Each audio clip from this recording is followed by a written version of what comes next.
Hey guys and gals, what's crack-a-lackin'? Spice here. Welcome to my channel, welcome to another video. In today's video, I'm going to be telling you about my new boat that I got. Well, it's not new, but it's new to me.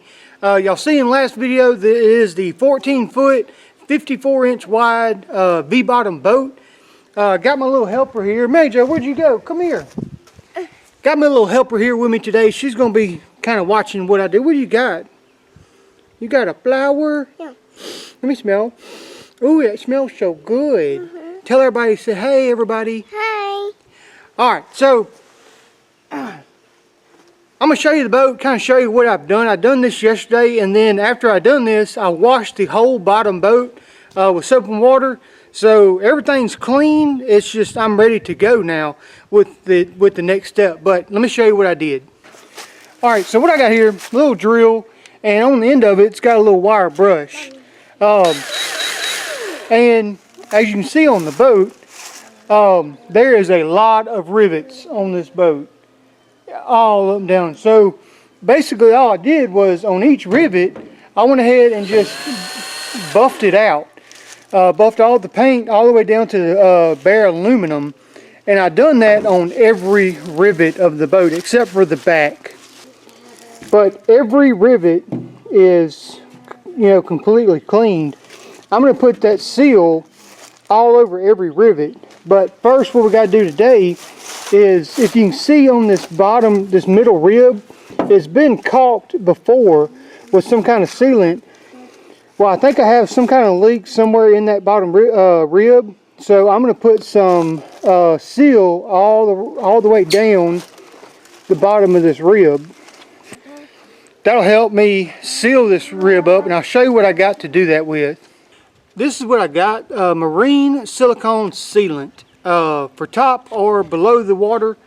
I think that's going to help me seal this. If it don't, then we can always come back later and try something else. But I got two little tubes of this just to see.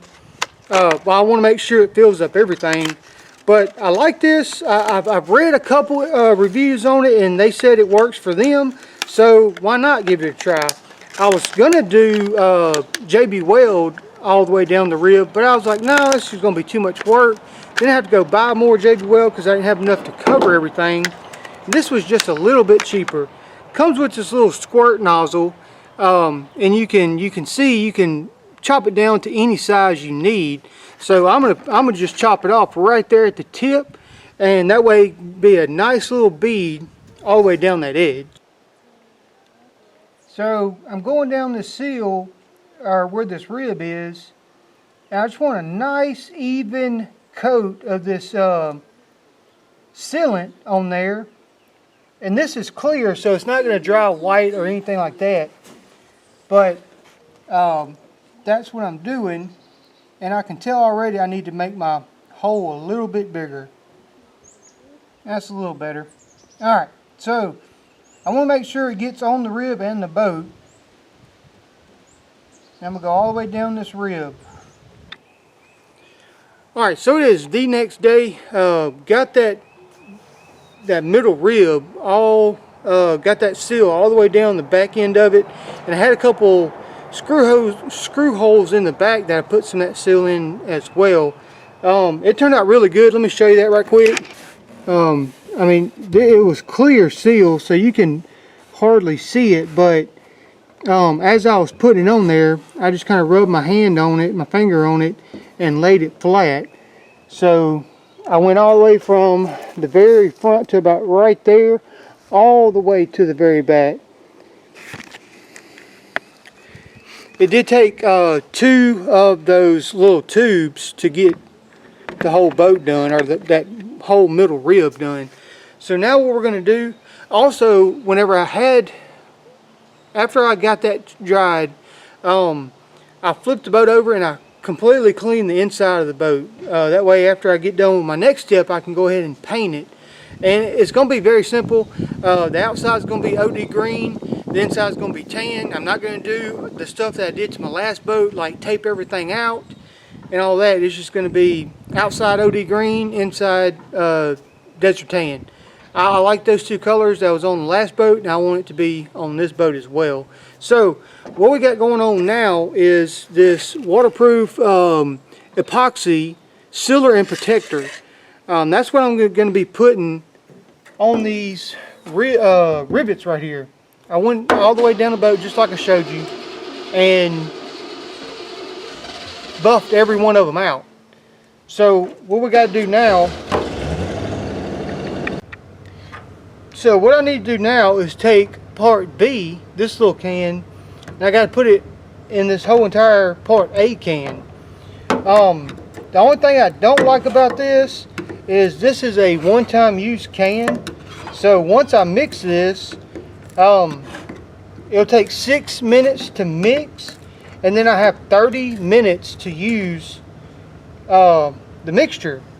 It does say on the can that it comes partially filled, so it's about up to here on the can. That way I can add the part B to it. But 30 minutes is all the time that I have to work with this, and then that's it. So it tells me in the instructions that the cure time all depends on how thin I put the layer. So what I'm going to do is put this part in here and mix this up for 6 minutes, folding it into each other, just folding it from the outside to the center, and then I'll be right back with y'all. Alright, so I got it mixed up, and it is gray. It's not thin, but it's not thick neither. It says you can use a brush, anything to spread it, and we're going to just dip this brush in here and just paint this over these rivets. Just like this. I'm going to put a pretty good layer on there, but I want the layers to be even.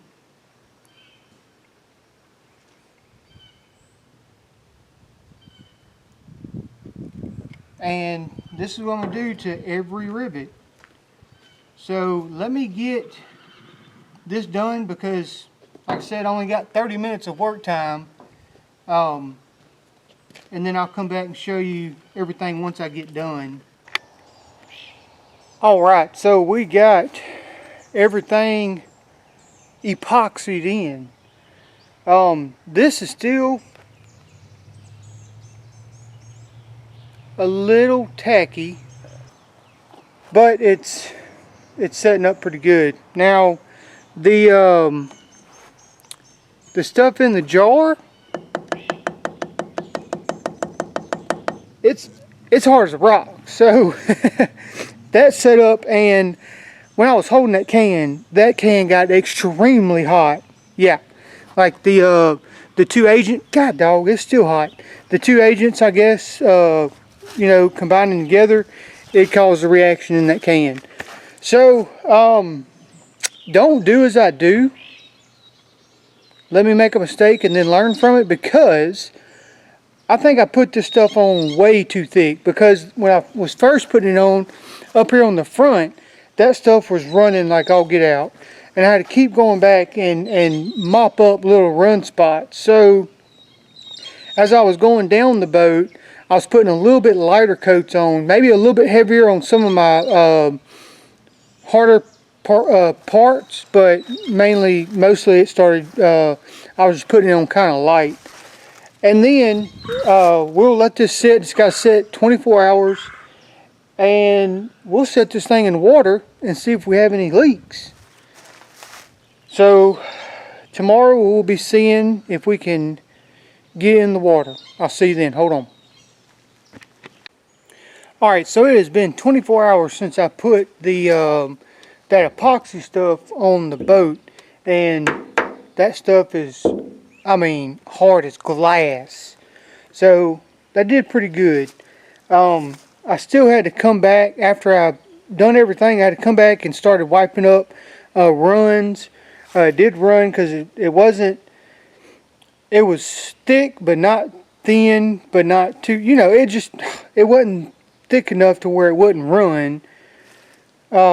It was just, it worked. I got it done. Nonetheless, what I didn't tell you is also on the outside ribs, I went ahead and put a line right here on the edge of this rib on both sides. That way it would, you know, seal those up. So now it's time to do a little bit of spray painting. The outside is going to be OD green, and the inside of the boat is going to be desert tan. I love those colors, always have. So I'm going to go ahead, get this can shaken up, and I'm going to spray paint the whole entire bottom, side, and everything. And we'll see what it looks like after I get done. Alright, so I got most of the boat painted, and